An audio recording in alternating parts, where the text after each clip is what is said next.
السلام علیکم. Good to have you at Urdu audio books. حاضر خدمت ہے مہرونسا شاہ میر کا ناول بسمل، ایپیسوڈ 33. انتقام جتنا پرانا ہوتا جاتا ہے اتنا ہی گہرا زخم بنتا جاتا ہے. کھرچنے پہ سرخ سیال بہاتا ہے اور سرخ سیال کا بہنا بدشگونی ہی رہی ہے. قیسم کو 7 سال ہو چکے تھے. پچھلے 2 سالوں میں فیشن ہاؤس کے ساتھ قیس کمبیر نے ٹیکسٹائل انڈسٹری میں بھی اپنے قدم جما لیے تھے، مگر آج تک جو واپس نہ مل سکا وہ باپ کا کھویا ہوا کاروبار تھا. وہ تین ٹیکسٹائل ملز تھیں جن میں اس کے خاندان کا، اس کے باپ کا 70% حصہ تھا، مگر اب وہ سب لینے کا وقت بھی قریب آ چکا تھا. گاڑی ایک خاکستر سی فیکٹری کے سامنے آ کر رکی. تڑا تڑ برستی بارش میں گاڑی کا دروازہ کھلا. باہر آنے والا دراز قد مرد لمحوں کے اندر بھیگ گیا تھا. اس کی آنکھیں کسی احساس سے آ رہی تھیں. ڈرائیونگ سیٹ سے دروازہ کھول کر ایک عورت باہر نکل آئی تھی. اس نے مرد کے اوپر ہاتھ سے چھاتا تانا، مگر مرد نے ہاتھ بڑھا کر اسے ہٹایا. وہ بھیگنا چاہتا تھا.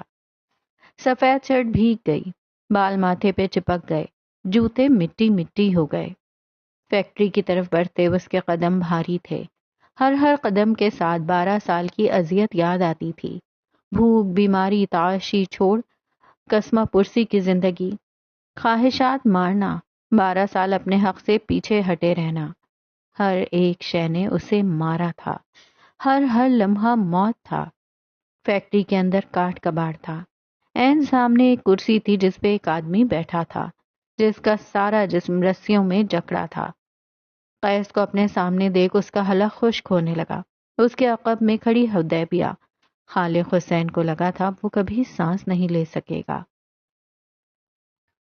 لانگ ٹائم پارٹنر، وہ سرد مسکراہٹ کے ساتھ بولا. خالق کے منہ سے ایک لفظ بھی نہ نکل سکا. وہ یکٹک قیس کو اپنے سامنے کرسی کھینچ کر بیٹھتے ہوئے دیکھتا رہا. 12 سال پارٹنر، 12 سال میں نے اذیت میں گزارے. تم نے مجھے کئی قسم کی موت دی.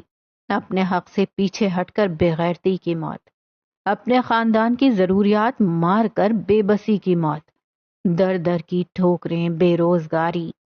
تم نے مجھے کئی بار مارا ہے، مگر میں تمہیں ایک ہی بار ماروں گا. میں کتنا عظیم ہوں نا. اس نے جیب سے پستول نکالی. حدیبیہ نے پہلو میں گری مٹھی بھینچ لی. اس کے دل کو دھکا سا لگا تھا. این آئی فار این آئی. سیاہ آنکھوں والے مرد نے اس کے کان کے پاس جھک کر سرگوشی کی. خالق جھٹپٹا رہا تھا. اس کی آنکھوں سے آنسو بہہ رہے تھے. میں سب واپس، سب لے لو، سب پیسے لے لو، ملز لے لو، سب لے لو، مجھے جانے دو، اللہ کا واسطہ ہے مجھے جانے دو. قیس نے پستول اس کے منہ میں ڈال دی، یہاں تک کہ لوہا اس کے حلق کو چھونے لگا. اس کی آواز بند ہو گئی، جسم لرزنے لگا. تمہیں کیا لگتا ہے میں اپنا حق چھوڑ دوں گا؟ سرگوشی میں سر قلمی کی بو آتی تھی. بہت سوچا میں نے، یہاں تمہاری زندگی کے بدلے تم سے اپنے شیئرز لکھوا لوں، لیکن نہیں، اس طرح تو سارا ملبہ میرے اوپر گرے گا نا. لوگ پوچھیں گے ایک آدمی نے بلا وجہ اپنی ملز کسی کے نام کر دی اور پھر ایک پراسرار موت مر گیا. اس کے چہرے کے زاویے ناگواری میں ڈھل گئے. Not a good idea. میں تمہیں ماروں گا، پھر تمہارے خاندان کو اتنا زج کروں گا کہ وہ خود میرے حصے کے شیئرز مجھے واپس لوٹائیں گے. میں ایسا نہیں کرنا چاہتا تھا. مجھے بہت برا لگے گا، لیکن کیا کر سکتے ہیں، دنیا کا اصول ہے. این آئی فار این آئی. آخری بات اس کے اندر شیطان نے کہی تھی. اس کی آنکھوں میں ڈھونڈنے سے بھی ترحم نہیں ملتا تھا. ہاں، مگر اس کے ہاتھ لرز رہے تھے. وہ خاموش ہوا. چند پل سرد، شفاف، بے حس نظروں سے اسے دیکھتا رہا. پھر ٹریگر دبایا گیا تھا. گولی حرام مغز کو پھاڑ کر باہر نکلی. سر کا آدھا حصہ غائب ہوا. گوشت کے چیتھڑے روئی کے ذروں کی طرح فرش پہ بکھر گئے. یہ قیس کمبیر کی زندگی کا پہلا قتل تھا. خالق حسین کی آنکھیں خوف و دہشت سے اسی طرح کھلی کی کھلی رہ گئیں۔ ہر شے ساکت ہو گئی سوائے باہر برستی بارش کے۔ عقب میں کھڑی حدیبیہ کی آنکھیں نم ہوئی تھیں۔ اس شخص نے اس کا بچپن، اس کی جوانی برباد کی تھی۔ آج وہ اپنے انجام کو پہنچ گیا تھا۔ قیس چند پل پستول ہاتھ میں لیے بیٹھا رہا، پھر اٹھ کھڑا ہوا تھا۔ جانے کیوں، مگر دل کے ایک حصے نے اسے ملامت کی۔ جانے کیوں، مگر اس کی ٹانگوں میں لرزش تھی۔ جانے کیوں، مگر اسے سکون نہ آیا۔ کم از کم یہ زندگی کا وہ لمحہ نہیں تھا جس کی قیس نے خواہش کی ہو۔ باہر کی طرف جاتے ہوئے وہ ایک پل کو حدیبیہ کے پاس رکا تھا۔ چہرہ ہر تاثر سے خالی تھا۔ Rip it off. میڈیا کو لیک کر دو کہ خالق حسین کا کچھ مشکوک لوگوں سے تعلق تھا اور ان سے لیے قرضے کی بنا پر وہ جلد ہی ایک مل خریدنے والا تھا، مگر ان کے مابین ایک جھگڑا ہو گیا اور دوسری پارٹی نے پیسے واپس مانگے، جو کہ واپس کرنا خالق حسین کے لیے اس وقت ممکن نہیں تھا۔ چونکہ لوگ ریلائبل نہیں تھے تو یہ ہو گیا۔ اس نے اپنے عقب میں پڑی لاش کی طرف اشارہ کیا۔ ہو جائے گا باس۔ کیا میں نے تمہیں ہرٹ کیا حبیب؟ اب کہ اس کی آواز میں جذبات تھے۔ آپ نے مجھے ہیل کیا باس، وہ اس کی آنکھوں میں دیکھ کر بولی۔ قیس چھوٹے چھوٹے قدم لیتا باہر نکل گیا تھا۔ بارش برستی رہی، برستی رہی۔ وہ گردن آسمان کی طرف کیے بھیگتا رہا، پھر دھیرے سے گھٹنوں کے بل وہ زمین پہ بیٹھ گیا۔ چہرے پہ صرف بارش کا پانی نہیں، آنسو بھی تھے۔ آئی ایم سوری اللہ، میں برا نہ بنتا اگر دنیا میرے ساتھ اچھی رہتی۔ اگلے 3 ماہ خالق حسین کے خاندان کے لیے کٹھن تھے۔ قیس نے طاقت کے بل پہ ہر طرح سے انہیں زچ کیا، کاروبار میں نقصان کروایا، یہاں تک کہ ان کو اس بات کا یقین دلایا کہ جس طرح اس نے خالق کو قتل کیا ہے اسی طرح وہ اس کے دونوں بیٹوں کو بھی کر سکتا ہے۔ تنگ آ کر خالق کے دونوں بیٹوں نے ملز کے 70% شیئرز اس کے نام کر دیے۔ بظاہر یہ ایک معاہدہ تھا، دنیا کو لگتا تھا کہ قیس کمبیر نے یہ سب جیتا ہے، مگر در حقیقت اس نے چھینا تھا۔ بقایا 30% شیئرز براق حنیف نے خرید لیے تھے۔ خالق حسین کے دونوں بیٹے اور بیوی براق حنیف سے ملی ہوئی رقم کے توسط کسی دوسرے ملک شفٹ ہو گئے تھے، اور قیس کمبیر ایک بار پھر اس کاروبار میں آ گیا تھا جسے اس کے چچا اور باپ نے شروع کیا تھا۔ کپڑا اس سے تھا اور وہ کپڑے سے۔ اگلے 3 سال پرسکون تھے۔ قیسم ترقی کرتا رہا، دشمن مٹ گئے، مقام مل گیا۔ ماضی کی کتاب کو ہمیشہ ہمیشہ کے لیے بند کر حال میں قدم رکھو تو کئی مسائل ہمارے منتظر ہیں، جس میں سر فہرست قتل، گھبراہٹ، فرار اور گلٹ ہے۔ حال۔ براق کی نظریں ساکت تھیں۔ وہ کبھی جلتی ہوئی گاڑی کو دیکھتا تھا اور کبھی گھٹنوں کے بل سڑک پہ بیٹھے قیس کمبیر کو۔ چند پل کے لیے وہ بالکل سن سا ہو گیا، بے دم ہو کر گاڑی سے ٹیک لگا لی، آنکھیں بند کر لیں۔ دماغ کسی قسم کے پروسیس سے عاری تھا۔ چند پل اپنی گاڑی سے ٹیک لگائے وہ لمبے گہرے سانس لیتا رہا۔ چند پل میں اس نے بہت کچھ پروسیس کیا۔ آنکھیں جل رہی تھیں اور دماغ سائیں سائیں کرنے لگا تھا۔ کئی پل بعد اس نے آنکھیں کھولیں، چند سانس لیے گہرے لمبے، اور قدم قیس کی جانب بڑھائے۔ انسان کے پاس مصیبت میں کئی راستے ہوتے ہیں، اچھے، برے، خاردار، پھولوں جیسے، مگر کئی بار کوئی راستہ نہیں ہوتا سوائے فرار کے۔ گاڑی سے ہٹ کے وہ موبائل کان سے لگائے ہوئے تھا۔ آنکھیں اب کے مختلف تھیں، بالکل مختلف، انداز محتاط سا۔ وہ پروسیس کر چکا تھا۔ میں نے تمہیں لوکیشن بھیجی ہے، وہ فون پہ کسی سے کہنے لگا۔ اس شاہراہ کی طرف 3 سڑکیں مڑتی ہیں، تینوں روڈز کی CCTV فوٹیج چیک کرواؤ۔ میں ایک گاڑی کا نمبر پلیٹ بھیج رہا ہوں، جس CCTV میں وہ گاڑی نظر آ رہی ہے اس کی CCTV فوٹیج غائب کرواؤ۔ وہ قیس سے چند قدم کے فاصلے پر تھا۔ CCTV ایک ترتیب سے غائب کرنا، شام 7 بجے سے لے کر رات کے 2 بجے تک ہر گھنٹے کے 10 منٹ کا فوٹیج غائب ہونا چاہیے۔ دوسری جانب سے کام ہو جانے کی تسلی دے دی گئی۔ چھوٹے چھوٹے قدم لیتا وہ قیس کے قریب آ کر رکا اور اس کے ساتھ سڑک پہ بیٹھ گیا۔ جان بوجھ کر کیا یا انجانے میں؟ پہلا سوال۔ انجانے میں، جواب سہما ہوا۔ کتنے لوگ ہیں، مرے کتنے؟ ایک تھا، اب نہیں ہے۔ مرنے والے کے لیے دکھ ہوا، براق کہتے ہوئے اٹھا، لیکن کر بھی کیا سکتے ہیں۔ پھر وہ قیس کے قریب جھکا، اس کی گردن میں ہاتھ ڈال کر اس کا چہرہ اوپر کیا۔ قیس کی آنکھیں گلابی پڑ رہی تھیں جبکہ براق کی آنکھیں بے تاثر تھیں۔ ہم یہاں سے جا رہے ہیں، تم نے کچھ نہیں کیا۔ قیس چپ چاپ اسے دیکھتا رہا۔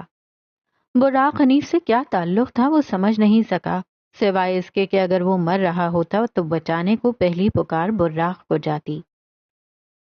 میں نے مار دیا ہے براق، او خدایا، یہ میں نے کیا کر دیا؟ اس کی آواز میں وحشت تھی، دل خوف سے پھٹنے کے قریب۔ یہ ایک ایکسیڈنٹ تھا لوسیفر، تمہارا کوئی قصور نہیں۔ اس روڈ پہ کوئی سی سی ٹی وی کیمرہ نہیں ہے، باقی کے فوٹیجز میں ڈیلیٹ کروا چکا ہوں۔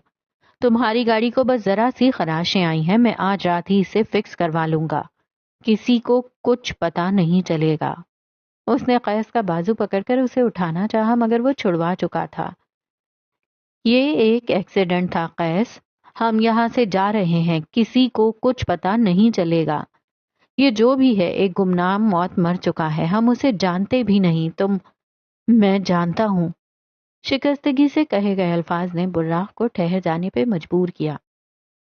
وہ زینیہ حاکم کا شوہر ہے، میں اسے جانتا ہوں۔ آسمان سے کوئی پتھروں کا تھال تھا جو اس وقت براق کے سر پہ آ کر لڑکا تھا۔ وہ بے دم سا لڑکھڑا کر قیس کے قریب بیٹھ گیا۔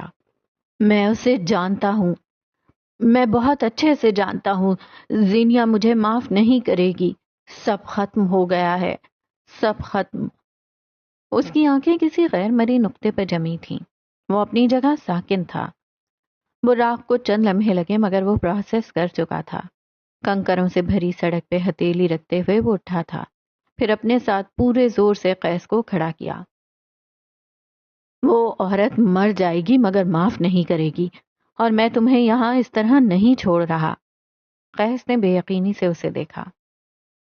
مرنے والوں کے ساتھ مرا نہیں جاتا، وہ جتا کر بولا۔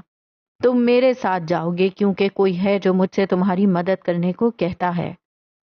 کون؟ استفسار کھوکھلا تھا۔ مسیحا اپنی پہچان نہیں بتاتے۔ جواب رازوں کی دبیز تہ میں دبا تھا۔ وہ قیس کو اپنے ساتھ لے جا رہا تھا۔ سیاہ آنکھوں والے شخص کے اندر اب اتنی ہمت نہ تھی کہ مزاحمت کرتا، یا شاید وہ ڈر گیا تھا۔ وہ نہیں چاہتا تھا کسی بھی طرح زینیہ حاکم اسے یہاں دیکھے، اسے معلوم ہو قیس اس کے شوہر کا قاتل ہے۔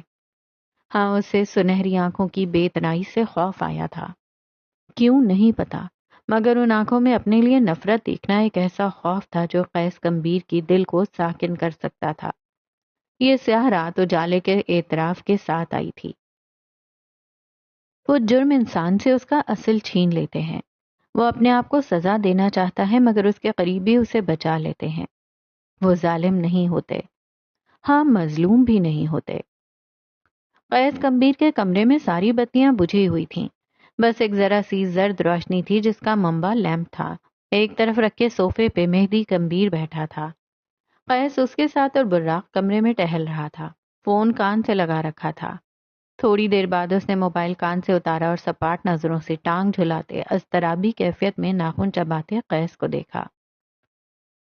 وہ موقع پہ ہی مر چکا تھا۔ ٹانگوں کی حرکت دم توڑ گئی۔ مہدی کے دل کو کچھ ہوا تھا۔ لاش بری طرح جل گئی ہے، یہاں تک کہ شناخت جیسی بھی نہیں رہی۔ اس کی گاڑی میں ہیٹر جل رہا تھا جس کی وجہ سے آگ لگ گئی۔ اس کی ٹانگیں بہت بری طرح جلی ہیں کیونکہ ان پہ تیزاب گرا تھا۔ خبرنامے کے انداز میں کہتے وہ فریج تک گیا۔ جس وقت گاڑی الٹی تھی اس نے باہر نکلنے کی کوشش کی اور اسی کوشش میں کھلی کھڑکی سے اس کا موبائل باہر گرا اور وہ آگ سے محفوظ رہا۔ موبائل میرے آدمی کے پاس ہے، اسے ڈسپوز کر دیا گیا ہے۔ آخری وقت میں اس نے اپنی بیوی کو لاتعداد کالز کی تھیں۔ میں نے اس کے موبائل کا سارا ڈیٹا محفوظ کروا لیا ہے، شاید ضرورت پڑے۔ ٹھنڈے یخ پانی کی بوتل اس نے منہ پہ چڑھا لی اور گھٹاگھٹ سارا پانی پی گیا، ساتھ ایک دوسری بوتل ہاتھ میں لیے واپس آیا۔ میں نے سی سی ٹی وی ڈیلیٹ کروا دیا ہے۔ عینی شاہد صرف ایک تھا جس نے تمہاری گاڑی دیکھی تھی، اس کا منہ بند کروا دیا ہے۔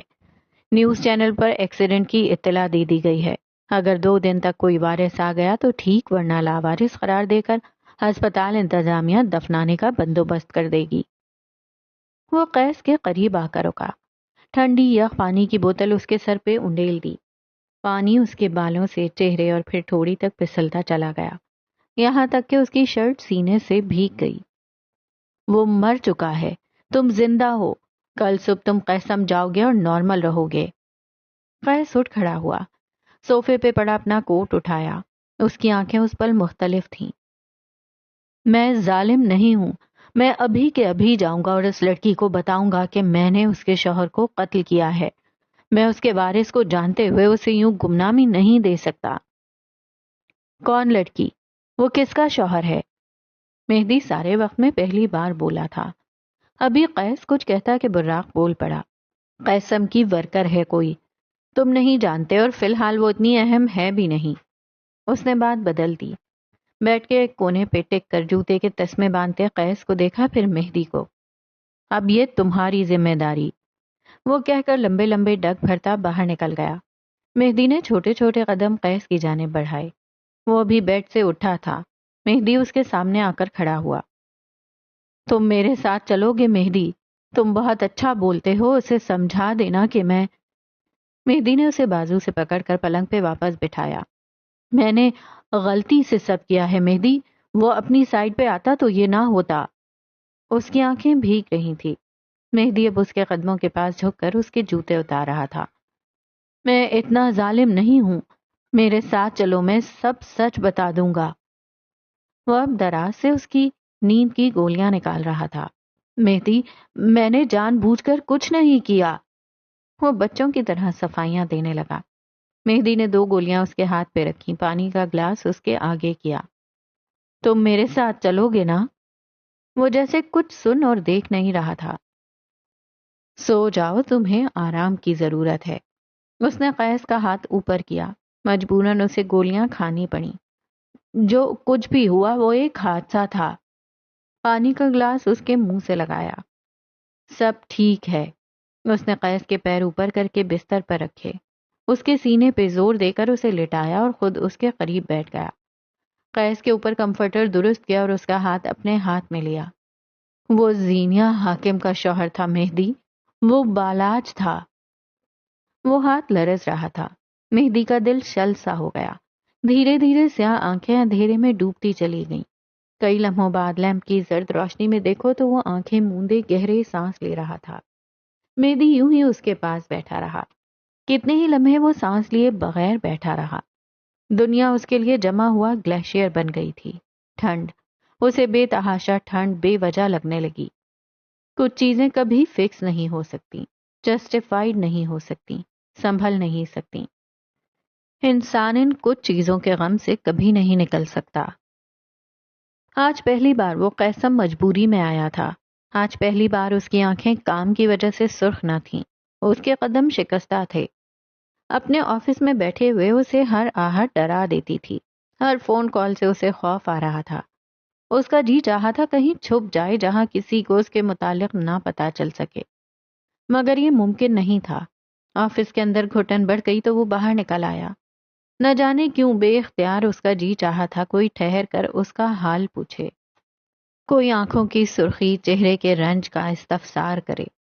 جی کے چاہ لینے سے کیا ہوتا ہے؟ اسٹوڈیو کے باہر وہ رک گیا۔ اندر کئی لوگ کام کر رہے تھے، پرنٹ آؤٹس نکلنے کی آواز، کیمرے کے کلکس۔ وہ ان سب کو چھوڑ کے سنگی مجسمے کے عقب میں کھڑی بار بار کسی کو کال میں لاتی زینیا کو دیکھے گیا۔ سیاہ رنگ کی سادہ قمیض کے ساتھ ہم رنگ ٹراؤزر، سر پہ سیاہ دوپٹہ، کانوں میں چھوٹے ٹاپس اور زینیا حاکم کی آئیکونک کولہاپوری چپل۔ یوں لگا جیسے آج وہ اسے پہلی بار دیکھ رہا ہو۔ ایک الگ سا رنج، الگ سی شرمندگی ہوئی۔ اسے یاد آیا کہ زینیا کے یہاں اولاد نہ ہونے پر اس کے سسرال والے اسے تانے دیتے تھے، اور قیس نے اس کی مشکلات میں مزید اضافہ کر دیا۔ وہ اسے دیکھتے ہوئے آگے بڑھایا۔ زینیا جھنجھلاتے ہوئے کال میں لاتی رہی، یہاں تک کہ وہ اس کے عین سامنے آن کھڑا ہوا۔ کسے کال کر رہی ہو؟ مبہم سے سوال پہ زینیا نے چونک کر اپنی دائیں طرف دیکھا، پھر موبائل پہ ویئرڈو نامی شخص کا نمبر۔ کسے کال کر رہی ہو؟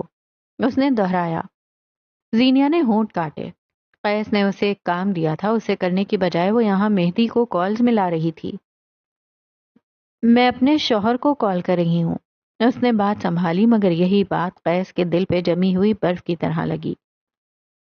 میری کالز تو فوراً پک کر لیتا ہے، پتہ نہیں آج کیا ہوا ہے، وہ بے دھیانی میں کہہ گئی، اس سے بے خبر کہ قیس کے دل پہ اس کے الفاظ نشتر کی طرح کھپ گئے۔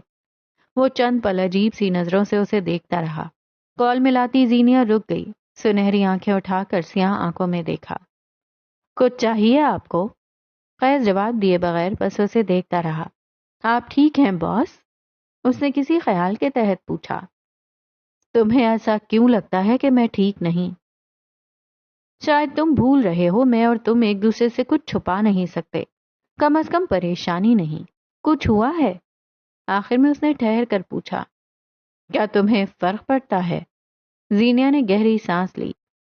مجھ سے لفاظی نہیں ہوتی سیورس، اگر میں پوچھ رہی ہوں کیا ہوا ہے تو مجھے فرق پڑتا ہے۔ مجھ سے کچھ ہوا ہے جو نہیں ہونا چاہیے تھا، میں تمہاری مشکلات بڑھانا نہیں چاہتا تھا۔ وہ رکا، ہونٹ کاٹے۔ کیا تم مجھے معاف کر سکتی ہو؟ معاف کر دوں؟ کس لیے؟ میری چائے پہ پابندی لگانے کے لیے؟ قیس اسے دیکھتا رہا۔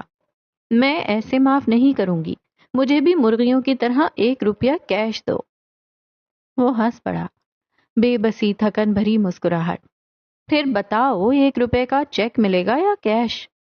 وہ پھر سے ہنس پڑا، اب کہ یہ دل سے بوجھ ہٹنے والی ہنسی تھی۔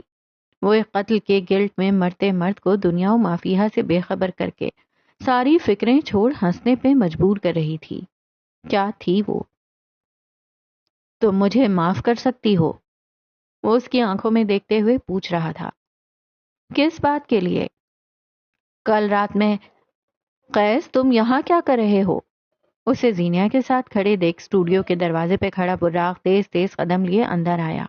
اس کے چہرے پہ ہوائیاں اڑنے لگی تھیں۔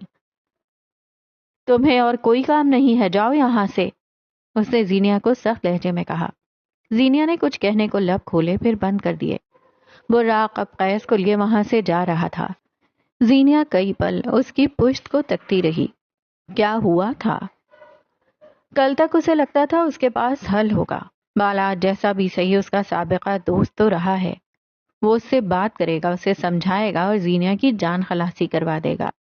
رہی بات ان دونوں کے نکاح کی تو اس نکاح نے ویسے ہی ختم ہونا تھا، سب ٹھیک، سب صحیح، بہترین۔ لیکن ایک رات، صرف ایک رات میں جو کچھ بدل گیا تھا، مہدی کمبیر کو لگا کسی نے اس کے نکالے ہوئے حل پہ سرخ کانٹا پھیر دیا ہو۔ وہ کتنی دیر تک اپنے سامنے بیٹھی لڑکی کو چپ چاپ دیکھتا رہا۔ چائے خانہ کی دیواریں اس کے بولنے کی منتظر تھیں۔ سو تو زینیا حاکم بھی تھی۔ صبح کی اس سفیدی میں وہ سیاہ باپ کہاں چھپاتا، اسے معلوم نہیں تھا۔ میرے پاس ایک حل ہے، اس نے زینیا کو کہتے سنا۔ میں پہلے بشر سے بات کروں گی اور اسے بتاؤں گی کہ بالاج کس طرح مجھے ذہنی اذیت دیتا رہا اور کس طرح کن حالات میں اس نے مجھے طلاق دی۔ اس سے پہلے بالاج گھر پہ کچھ بھی بتائیں، میں بتا دینا چاہتی ہوں۔ پھر میں ان سے کہوں گی کہ اس کا دوست بھی سب جانتا ہے اور تب میں بشر کو آپ سے ملوا دوں گی۔ آپ سب بتائیں گے نا؟ مہدی نے بدقت سانس لی۔ کل رات کا ایک ایک منظر آنکھوں کے سامنے گھوم رہا تھا۔ وہ کس طرح بات کرے، کیا کہے اور کیسے قیس کو ولن بنانے سے روکے۔ ان سب کو پرے ہٹا کر وہ زینیا کا دفاع کیسے کرے؟ میرے پاس ایک اور حل ہے، اس نے جھوٹ چن لیا تھا۔ ہاں ٹھیک ہے، گئی اچھائی بھاڑ میں، اسے کوئی سیف زون چاہیے تھا۔ بالاج نے کل تمہیں کال کی تھی، رائٹ؟ لیکن میں نے پتہ کروایا ہے کہ وہ واپس سعودی عرب جا چکا ہے۔ زینیا کی آنکھوں میں تحیر اور ٹھہراؤ ایک ساتھ اترا۔ مہدی کہتا رہا، اگر وہ کچھ ماہ تک دوبارہ پاکستان آ گیا تو میں اس سے بات کروں گا، میں اس سے کہوں گا وہ تمہارے گھر پہ کوئی ایسی ویسی بات نہ کرے، اور اگر وہ پھر بھی نہیں مانا تو میرے پاس ایک اور حل ہے۔ وہ اب کے سنبھلے ہوئے لہجے میں کہہ رہا تھا۔ جھوٹ راس آ گیا تھا۔ اگر بات زیادہ بڑھی تو میں بالاج کو دھمکاؤں گا کہ اگر وہ اپنی اس جھٹائی سے باز نہ آیا تو وہ آگے کو ہوا، میں اسے بتاؤں گا کہ میں اس سے کیا کچھ چھین سکتا ہوں، اور یقین کرو جس آدمی کے پاس وہ داماد اور باس بن کر بیٹھا ہے، میں اسے وہاں سے نکلوا سکتا ہوں، لیکن یہ سب تب ہوگا جب وہ پاکستان واپس آئے گا، اور اب وہ کبھی نہیں آ سکتا۔ اور اگر تم کوئی پیش قدمی کرو گی تو تمہارا کیریئر خراب ہوگا۔ میں بس تمہیں ہر قسم کے نقصان سے بچانا چاہتا ہوں۔ میرا یقین کرو زینیا، برے مرد کی خصلت ہے کہ وہ عورت کو دھمکاتا رہتا ہے، لیکن صرف تب تک جب تک عورت اس کے سامنے جھک نہ جائے۔ تم جھکو گی تو وہ اٹھ کھڑا ہوگا۔ ڈٹ کر کھڑی رہو، میں تمہارے پیچھے ہوں۔ اب کوئی بالاج نہیں ہوگا، تم آزاد ہوئی بھی تو کیسے؟ زینیا بس اسے دیکھ رہی تھی۔ اسے کچھ کھٹکا تھا یا نہیں، لیکن یہ وہ حل نہیں تھا جو اس نے سوچا تھا۔ وہ بس اسے دیکھ رہی تھی۔ ایک نہ ایک دن تو وہ بتائے گا۔ اس نے نہیں بتایا تو مجھے بتانا پڑے گا۔ آخر کب تک اس بات کو ہم راز رکھ سکتے ہیں؟ صرف اور چند ماہ تک۔ تب تک تمہیں اس کی موت کا علم ہو جائے گا، تمہارا کیریئر بن جائے گا۔ چند ماہ بعد CSS کا امتحان ہے اور مجھے یقین ہے تم پاس کر لو گی۔ زینیا، کامیاب عورت کی ناکام شادی کو معاشرہ مختلف نظر سے دیکھتا ہے۔ اگر چند ماہ میں اس کی طرف سے کچھ بھی ہوا تو اس کی ذمہ داری میں لیتا ہوں، کیونکہ مجھے یقین ہے ایسا کچھ نہیں ہوگا۔ تم وہ کرو جو کرنا چاہتی ہو اور میری طرف سے بالکل پرسکون رہو۔ تم جب چاہو گی میری طرف سے ایک دستخط تمہیں مل جائے گا۔ وہ اگر مطمئن نہیں ہوئی تو غیر مطمئن بھی نہیں ہوئی تھی۔ اب اگر کچھ تھا تو سکوت۔ غلطی ہوئی تھی، نہ ہوتی اگر اس کی بنیادیں مضبوط ہوتی، اگر حالات اس پہ تنگ نہ ہوتے۔ اس کی کمر پہ ڈھیر سارا بوجھ تھا جس کے نیچے وہ دب گئی تھی۔ وہ کتنی ہی دیر جوڑ توڑ کرتی رہی۔ کئی منٹ بعد فیصلہ ہو چکا تھا۔ مجھے نہیں پتا یہ حل ہے یا نہیں، لیکن وہ اٹھی، مہدی کی آنکھوں میں دیکھا۔ میں چاہوں گی چیزیں اسی طرح ہوں جیسے ہمیں لگ رہی ہیں۔ پہلی بار مہدی نے اسے جاتے ہوئے نہیں روکا۔ پہلی بار وہ اس سے زیادہ تسلی دے ہی نہیں سکا۔ پہلی دفعہ بس جو ہو رہا ہے ہونے دیا جائے، اس نے یہ تہیا کر لیا۔ گزر چکی رات ہنوز برے خواب کی طرح یاد تھی۔ اسے بالاج کی موت کا کوئی دکھ نہیں تھا، ذرہ برابر بھی نہیں۔ سمندر کا شہر گوادر ہلکی ہلکی مینا برسا رہا تھا۔ موسم سرد سا ہو گیا تھا۔ بشر کی چھوٹی گاڑی ایک ریسٹورانٹ کے باہر آ کر رکی۔ گاڑی کی فرنٹ سیٹ سے گردن موڑ کر اس نے پیچھے بیٹھی 2 لڑکیوں کو دیکھا۔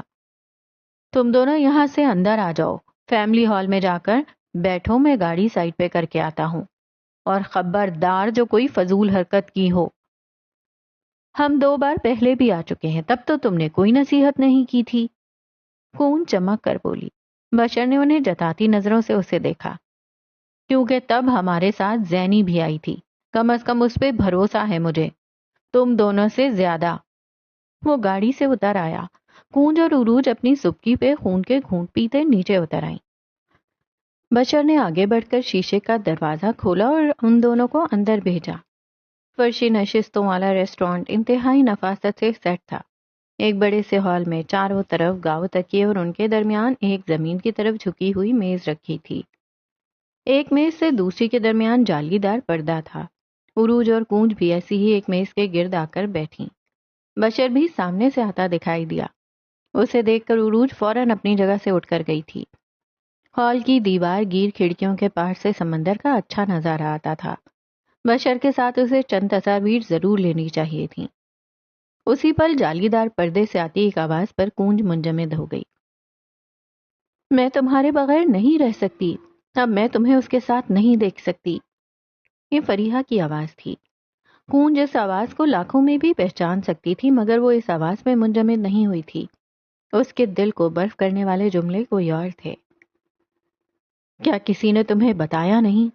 روتے ہوئے تم کسی کا دل توڑ دیتی ہو۔ یہ بھاری لہجہ، یہ دل فریبی، یہ رمز۔ کونج حاکم ساری زندگی اس لہجے کو نہیں بھول سکتی تھی۔ کیا کسی نے تمہیں بتایا نہیں تمہاری آنکھیں کتنی خوبصورت ہیں؟ چھوڑو میرا ہاتھ۔ شاید وہ لڑکی اپنا ہاتھ چھڑوا رہی تھی۔ کونج کو اپنے تمام اعضاء سن ہوتے محسوس ہوئے۔ تم کونج کو چھوڑ دو پلیز، اب اس کھیل کو ختم کر دو۔ میں اب دل بڑا نہیں کر سکتی، اب یہ مجھ سے نہیں ہوگا، پلیز اسے ختم کر دو۔ وہ پھوٹ پھوٹ کر رو رہی تھی۔ مجھے نہیں گرانا اسے، مجھے نہیں چاہیے کچھ بھی، بس اسے چھوڑ دو پلیز، اسے چھوڑ دو۔ تم پرستش کے لیے بنائی گئی ہو، کوئی تمہیں چھوڑنے کا سوچ بھی نہیں سکتا۔ میں اسے چھوڑ دوں گا۔ سیاہ آنکھوں والی لڑکی کی ساری دنیا برف ہو گئی، ٹھنڈی، یخ، بے جان۔ بلکہ چھوڑنے کا سوال ہی پیدا کہاں ہوتا ہے، میں نے اسے تو کبھی اپنایا ہی نہیں تھا۔ یہ تمہاری ضد تھی فریحہ، تم اسے گرانا چاہتی تھی کیونکہ تمہیں لگا تھا وہ پارسائی کا ڈھونگ کرتی ہے۔ اس سارے میس میں مجھے پھنسانے والی تم تھی۔ اب تم یوں سب کچھ مجھ پہ نہیں الٹ سکتی۔ وہ خفا ہوا تھا۔ لڑکی شرمسار، مگر کونج حاکم سن تھی، شل، ساکن۔ ٹھیک ہے نا، جو ہو گیا سو ہو گیا، ساری پارسائی دیکھ تو لی ہے اس کی، اب کیا دیکھنا ہے؟ جو لڑکی چند ماہ پہلے تک مجھے درس دیتی تھی، وہ رات کو ایک نامحرم سے کال اور چیٹ پہ کس قسم کی فحش گفتگو کرتی ہے وہ میں دیکھ اور سن چکی ہوں۔ اس کے لہجے میں تنفر تھا۔ اچھا بس کر دو، یہ ہمارا وقت ہے، ہم ایک تھرڈ پرسن کو کیوں ڈسکس کر رہے ہیں؟ لڑکا ایک بار پھر خفا ہوا تھا۔ کونج حاکم کے منہ پہ جیسے کسی نے کھولتا ہوا تیل ڈال دیا ہو۔ کونج، تم میرے لیے اتنی اہم ہو کہ اب مجھے ساری دنیا تھرڈ پرسن لگتی ہے۔ تمہارا کام، پڑھائی، مشغلے، کیا تم ان سب کو چھوڑ کر صرف میری نہیں ہو سکتی؟ فریحہ کی طرف سے چند پل خاموشی رہی۔ اسی لمحے بشر بھی اسے اپنی طرف آتا دکھائی دیا۔ کونج اپنی جگہ سے اٹھ کھڑی ہوئی۔ تم مجھ سے محبت تو کرتے ہو نا؟ چند لمحے بعد فریحہ کی ہلکی سی آواز سنائی دی۔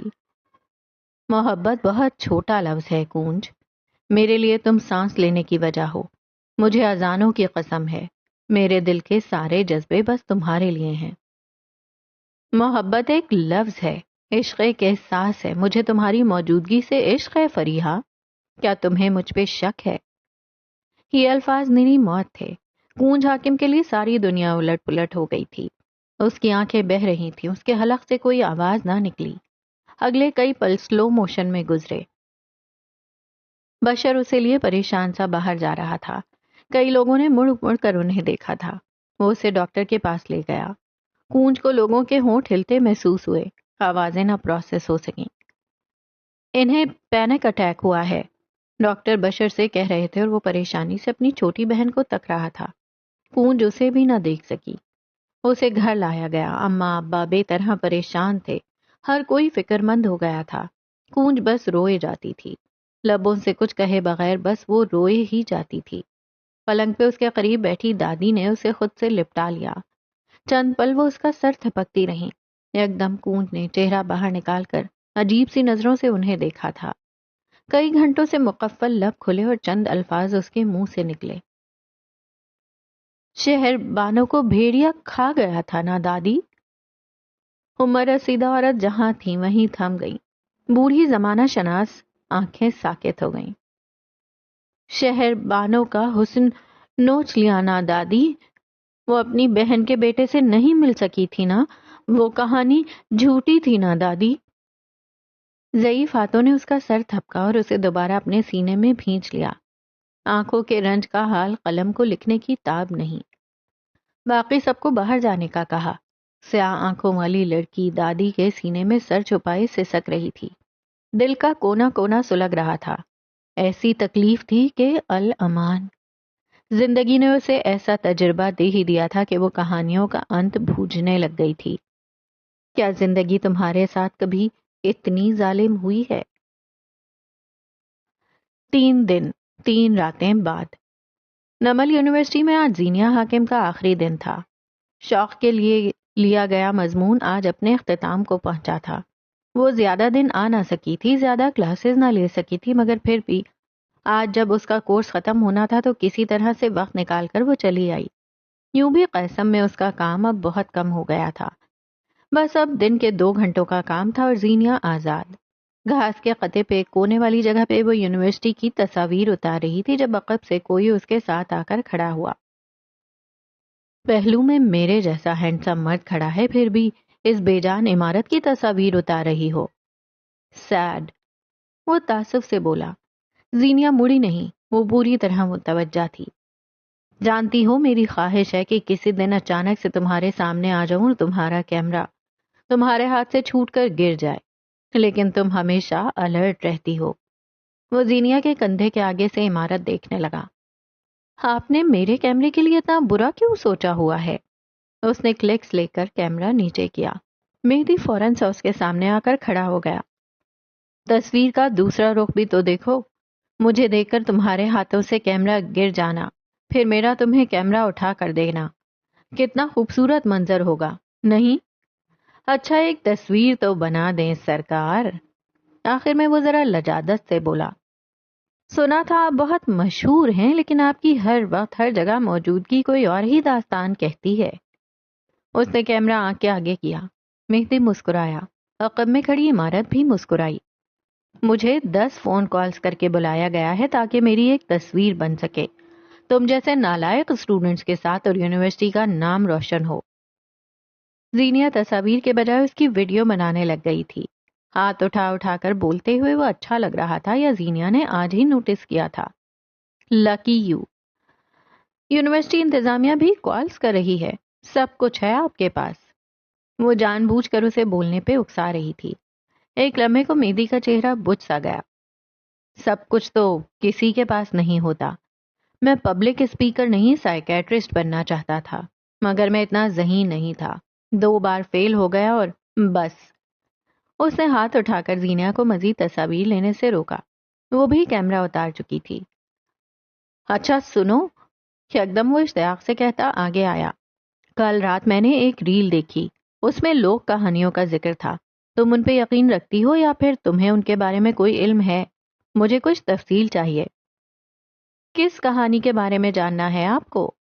وہ گھاس کے قطعے پہ بیٹھی کیمرہ بیگ میں رکھ رہی تھی۔ مہدی اس کے ساتھ آن بیٹھا۔ سسی پنہل، سنا ہے سسی بہت بے وقوف تھی؟ وہ لاپرواہی سے بولا، پھر زینیا کے سخت تاثرات دیکھ رک گیا۔ سسی بے وقوف نہیں تھی۔ اوکے اوکے، اس نے مصالحت جو انداز میں ہاتھ اٹھا لیے۔ چلو پھر چائے اور مکئی کے ساتھ سسی پنو کی داستان سنیں۔ وہ اٹھا، زینیا کے آگے ہاتھ پھیلائے اور پھر فوراً سے پیچھے کر لیا۔ زیادہ فری نہیں ہونا۔ تھوڑی دیر بعد وہ دونوں کینٹین میں بیٹھے تھے۔ سامنے میز پر چائے کے بھاپ اڑاتے کپ اور بھٹے، جنہیں مہدی چھیل رہا تھا۔ سسی ایک ہندو خاندان میں پیدا ہوئی تھی، سرمئی سویٹر والی لڑکی کہہ رہی تھی۔ ہندوؤں میں نجومیوں اور کنڈلی پہ یقین رکھا جاتا ہے۔ سسی کی پیدائش کے وقت جب اس کی کنڈلی نکالی گئی تو اس میں کھوٹ تھا۔ نجومیوں سے پوچھا گیا تو پتا چلا کہ سسی بڑی ہو کر ایک مسلمان سے شادی کرے گی۔ اب اس کے ماں باپ بے انتہا پریشان ہو بیٹھے۔ متوقع ذلت کے خوف سے انہوں نے اس نوزائیدہ بچی کو ایک صندوق میں ڈال کر دریا کے حوالے کر دیا۔ مہدی بڑے ہی غور سے سن رہا تھا، ساتھ ساتھ مکئی کے دانوں پہ لیمو کا رس چھڑک رہا تھا۔ 1-2 لوگ جو تصاویر لینے آئے وہ بیزاری سے ان کے ساتھ تصاویر کھنچواتا رہا۔ بھمبور سندھ کا ایک شہر ہے جہاں دریا کنارے ایک دھوبی خاندان رہتا تھا۔ تیرتے صندوق سے جب ایک صحت مند بچی ملی تو دھوبیوں کے خاندان کے ایک بے اولاد جوڑے نے اسے گود لے لیا۔ سسی انہی کے ساتھ بڑھی ہوئی۔ پنو کا تعلق بلوچستان کے علاقے کیچ مکران سے تھا۔ سسی پنو سے واقفیت، محبت ایک لمبا قصہ ہے۔ اسے چھوڑ کر میں آپ کو کلائمیکس بتاتی ہوں۔ سسی اور پنو شادی کر کے اپنی زندگی ہنسی خوشی بسر کر رہے تھے۔ ان کی محبت لازوال تھی۔ مہدی نے مکئی کے دانے اس کے آگے کیے، ساتھ چائے کا کپ بھی۔ اپنی چائے کا کپ بھی اٹھا لیا۔ پنو کے باپ کے کئی بیٹے تھے مگر اسے سب سے زیادہ محبت پنہل سے تھی۔ جب وہ کیچ مکران چھوڑ سسی کے عشق میں اسی کے علاقے کا ہو رہا تو اس کے باپ نے رو رو کر اپنی بینائی ختم کر دی۔ باقی بھائیوں سے اپنے باپ کی یہ حالت دیکھی نہ گئی اور انہوں نے پنو کو واپس لانے کا فیصلہ کیا۔ جب وہ لوگ پنو کے گھر پہنچے تو انہوں نے سسی کا حسن دیکھا۔ پنہل کا اسیر ہونا بنتا تھا۔ اس کے بھائی چند دن وہاں رہے، ہر طرح سے پنہل کو واپس لے جانے کی کوششیں کی مگر وہ نہ مانا۔ مجبوراً اس کے بھائیوں نے رات کے وقت پنہل کو نشاور ادویات کھلائیں اور راتوں رات اسے اپنے ساتھ لیے کیچ مکران کی طرف کوچ کر گئے۔ بولتے بولتے وہ رکی، مکئی کے چند دانے منہ میں رکھے، زبان میں ذائقہ سا گھل گیا، ساتھ ساتھ ہلکے سے مرچ سے۔ مہدی نے مسکراتے ہوئے اسے چائے کا کپ تھمایا۔ زینیا نے فوراً گھونٹ بھرا۔ ذائقہ عجیب سا مگر اچھا سا ہو گیا۔ اب وہ اس ذائقے کی عادی ہو رہی تھی۔ مرچیں ہیں؟ وہ اس کی آنکھوں میں بھرتے پانی کو دیکھ کر پوچھنے لگا۔ زینیا نے گردن کڑائی۔ نہیں ٹھیک ہے، مجھے تو صحیح لگا۔ 7 آنکھیں صاف کی. مہدی مسکرا دیا, کچھ کہا نہیں, بس خاموشی سے پانی اس کی طرف بڑھایا. سسی جب صبح اٹھی تو اس کے لیے دنیا یہاں سے وہاں ہو چکی تھی. دوسری طرف اپنی حویلی میں موجود پنہل کی حالت بھی کچھ مختلف نہ تھی. وہ دیوانہ سا ہو گیا. اٹھتے بیٹھتے سسی کا نام لیتا. بھائی ماں باپ اسے کوئی یاد نہ رہا.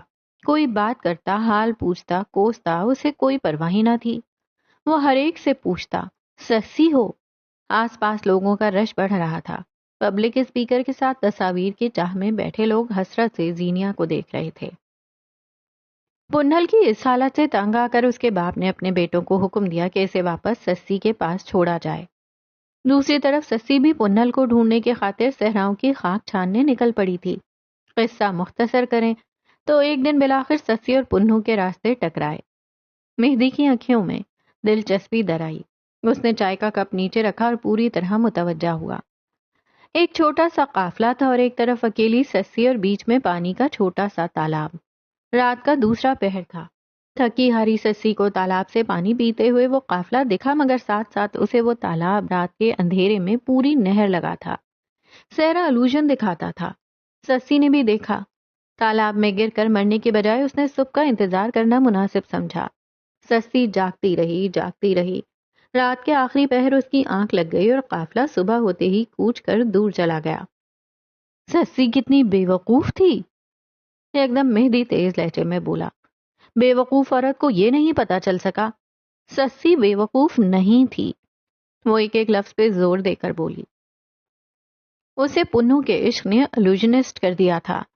اسے لگا تھا اسے پنہل تک پہنچنے کے لیے کئی بڑی بڑی بلاؤں کا سامنا کرنا پڑے گا.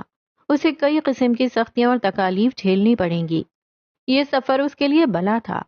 سسی نے کئی بار خود کو بڑی بڑی مشکلات میں تصور کر لیا تھا. اس نے تصور کی دنیا میں کئی بار پنہل کے لیے خود کو ہر خطرے سے لڑتے دیکھا تھا. پھر یوں اچانک اتنی آسانی سے پنہل اس کے سامنے آ جائے گا, یہ اس کے وہم و گمان میں بھی نہیں تھا.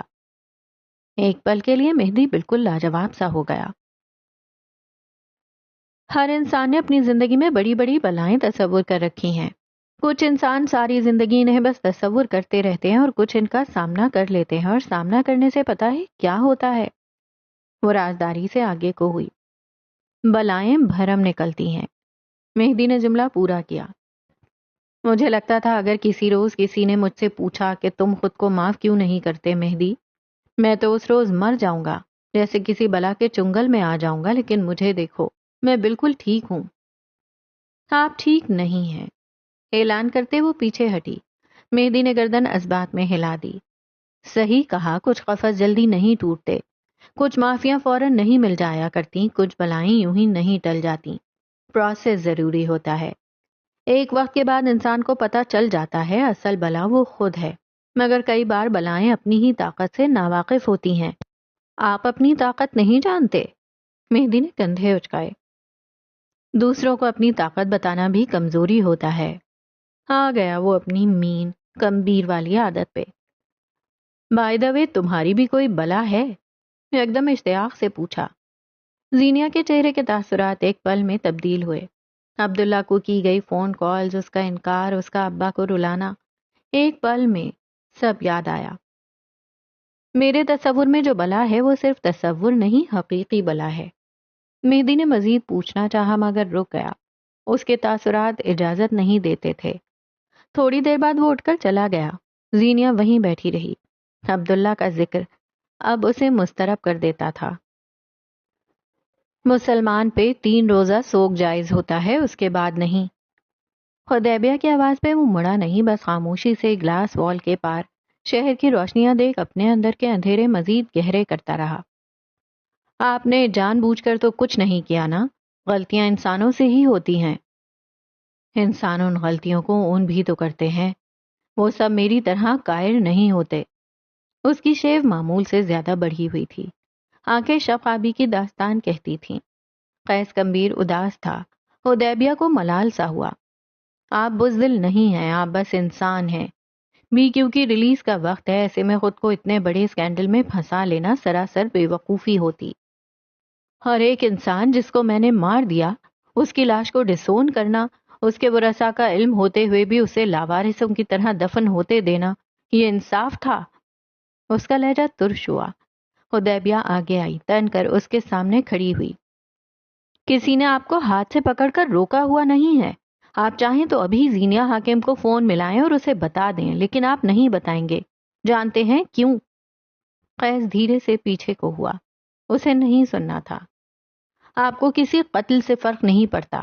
آپ وہی ہیں جس نے خالق حسین کو اس کی خالی فیکٹری میں کتوں کی طرح گلنے سڑنے دیا۔ آپ وہی ہیں جس نے انسپیکٹر فیروز کے 16 سالہ بیٹے کا کیریئر کھایا، اور وہ بھی جس نے اپنے سگے ماموں کو اپنے ہاتھوں سے قتل کیا۔ چند منٹ، چند گھنٹے آپ کو برا لگا تھا، مگر پھر آپ ٹھیک ہو گئے، اور اب آپ قتل کی وجہ سے گلٹ میں نہیں ہیں، آپ زینیہ کے شوہر کے قتل کی وجہ سے گلٹ میں ہیں۔ اس نے زینیہ کے شوہر پہ زور دیا۔ قیس کا چہرہ لٹھے کی مانند سفید ہو گیا۔ آپ نہیں چاہتے وہ آپ کو برا سمجھے، آپ نہیں چاہتے اس کی آنکھوں میں آپ کے لیے بے اعتباری آئے، آپ نہیں چاہتے وہ آپ پہ گیو اپ کرے۔ محل کے مضبوط ستون کو سہارا مل چکا ہے اور اب وہ اسے کھونا نہیں چاہتا۔ اعتراف تھا کہ اعلان؟ ایسا کچھ نہیں ہے، اس نے اٹک اٹک کر کہتے چہرے پہ ہاتھ پھیرا۔ اسے گھبراہٹ ہوئی، گلا خشک ہونے لگا۔ وہ اچھی ہے، سمجھدار ہے، مجھے اس کا کام پسند ہے، اور بس، ہاں اور بس یہی۔ حدیبیہ سے زیادہ خود کو یقین دلایا۔ دل اتنی زور سے دھڑک رہا تھا کہ قیس کو آواز اپنے کانوں میں سنائی دینے لگی۔ خود کو معاف کریں باس۔ ہمدردی جتائی گئی۔ آپ نہیں کریں گے تو کوئی نہیں کرے گا۔ میں بے وقوف نہیں ہوں۔ کوئی کسی عام سمجھدار لڑکی کے لیے گھر کے خفیہ دروازے نہیں کھولتا، اس کے لیے لاکھوں روپے خرچ کر کے اسے مسائل سے نہیں نکالتا، اپنے پاس نوکری کے لیے رکھتے وقت اس سے بس اپنا کام نہیں کرواتا۔ قیس کو یوں لگا تھا جیسے وہ اب کبھی سانس نہیں لے پائے گا۔ کیا کوئی اتنی آسانی سے اس کی آنکھیں پڑھ سکتا تھا؟ آپ کے لاشعور میں پہلے دن سے اس کا ایک مقام بن چکا ہے، اور یہ غلط نہیں ہے۔ اس نے اپنے الفاظ پہ زور دیا۔ آپ نے ایک لمبی عمر خود پہ بوجھ ڈالا ہے، اگر کوئی بانٹ رہا ہے تو اٹس اوکے۔ آپ نے ایک لمبا عرصہ خود کو ذمہ داریوں، انتقام، بلندیوں کے لیے صرف کیا ہے۔ اگر کوئی آپ کا حصے دار بن رہا ہے تو اٹس اوکے۔ بنا کہے، بغیر زیادہ ایفرٹس کیے کوئی آپ کا حال جان لیتا ہے۔ کسی کو آپ کی اداسی، آپ کے غم کی فکر ہے تو اٹس اوکے۔ قیس دھیرے دھیرے گلاس وال کے سامنے رکھے صوفے پہ بیٹھ گیا، ساکن، صامت۔ خود کو معاف کریں اور آگے بڑھیں۔ آپ کو اس سے محبت ہے یا نہیں مجھے نہیں پتا، لیکن آپ اس کے ساتھ ساری زندگی گزار سکتے ہیں، اتنا آپ بھی جانتے ہیں اور میں بھی۔ وہ شادی شدہ ہے۔ اس کی آواز ہلکی تھی، گویا مسئلہ بس یہی تھا۔ تصحیح کریں باس، وہ بیوہ ہے۔ قیس نے شاکی آنکھیں اٹھا کر اسے دیکھا۔ ایک منگنی شدہ مرد کو ایک شادی شدہ عورت سے محبت نہیں ہو سکتی، مگر ایک بیوہ سے تو ہو سکتی ہے نا؟ میں اس وقت اپنی فیلنگز خود بھی نہیں جانتا، اور وہ میرے بارے میں ایسا نہیں سوچتی۔ فی الحال آپ سوچنا بند کر دیں، جو کچھ ہوا ہے اسے بھول کر آگے بڑھیں، ایک فریش سٹارٹ۔ سارے گناہ بہت پیچھے اور اب سب اچھا اچھا، اوکے؟ کیا میں ایک نارمل زندگی گزار سکتا ہوں؟ اس سوال کے پیچھے محرومیاں تھیں، خواہشیں تھیں، احساس کمتری تھا۔ اگر اس کی آنکھوں میں دیکھو تو دور کہیں ہلکی سی نمی سی بھی تھی۔ کم بخت کبھی کبھی خود سے محبت کرنے پہ مجبور کر دیتا تھا۔ آپ برے نہ بنتے اگر دنیا آپ کے ساتھ اچھی رہتی۔ قیس نے آنکھیں بند کر کے گردن صوفے کی پشت پہ گرا دی۔ ایک لمبی مسافت کے بعد ایک ٹھہراؤ اس کا حق تھا۔ وہ ایک تازہ شروعات کے لیے تیار تھا۔ تو جناب یہاں ختم کرتے ہیں ہم آج کی ایپیسوڈ کو، اور قیس تو تیار ہے نئی شروعات کے لیے، لیکن کیا زینیہ تیار ہے اس شروعات کے لیے؟ زینیہ تو اپنی شروعات پہلے ہی کر چکی ہے مہدی کے ساتھ، اور اب اسے مہدی اچھا بھی لگنا شروع ہو چکا ہے۔ شی از ویری کمفرٹیبل ود مہدی، اور ان دونوں کی ایک اچھی بانڈنگ بھی بننے لگی ہے۔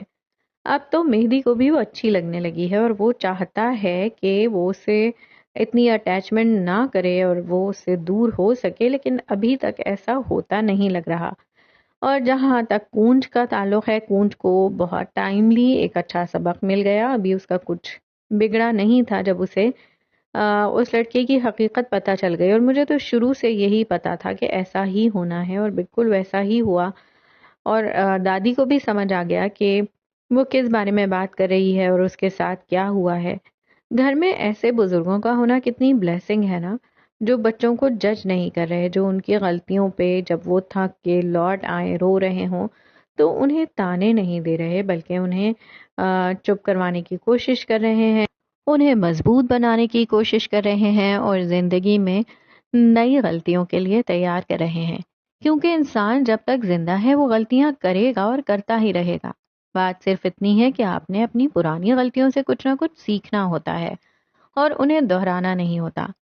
وہ انسان جو وہی غلطی بار بار دہرائے اور اپنی غلطیوں سے سبق نہ سیکھے، زندگی جو سبق سکھا رہی ہے اسے نہ سیکھے، پہلے سٹیپ پہ نہ سیکھے، تو اگلا جو اسٹیج آتا ہے نا وہ اس سے دشوار آتا ہے۔ سیکھنا تو پڑتا ہے انسان کو، رو کے سیکھیں، ہنس کے سیکھیں، زندگی سکھاتی ضرور ہے۔ اچھا تو جناب، کونج کی بھی بات ہو گئی، بالاج کا تو اختتام ہو چکا ہے۔ قیس جو ہے وہ اپنی منگیتر کے ساتھ اب بے وفائی کر چکا ہے، اور وہ زینیا کو ایکسپٹ کر رہا ہے ایز اے نیو اسٹارٹ، جبکہ زینیا اس کی منگیتر ہے، وہ یہ بات نہیں جانتا۔ تو دیکھتے ہیں آگے کیا ہوتا ہے، کیسے ہوتا ہے جب یہ کہانی پتہ چلے گی قیس کو، کیونکہ اب تو وہ سمجھ رہا ہے کہ زینیا بیوہ ہو چکی ہے، اور قیس صاحب زینیا کی زندگی میں انٹری لینے کے لیے بالکل تیار ہیں۔ یہ انٹری ملتی ہے، نہیں ملتی، مشکل ہوتی ہے، آسان ہوتی ہے، جاننے کے لیے نیکسٹ ایپیسوڈ میں ساتھ رہیے گا۔ اللہ حافظ۔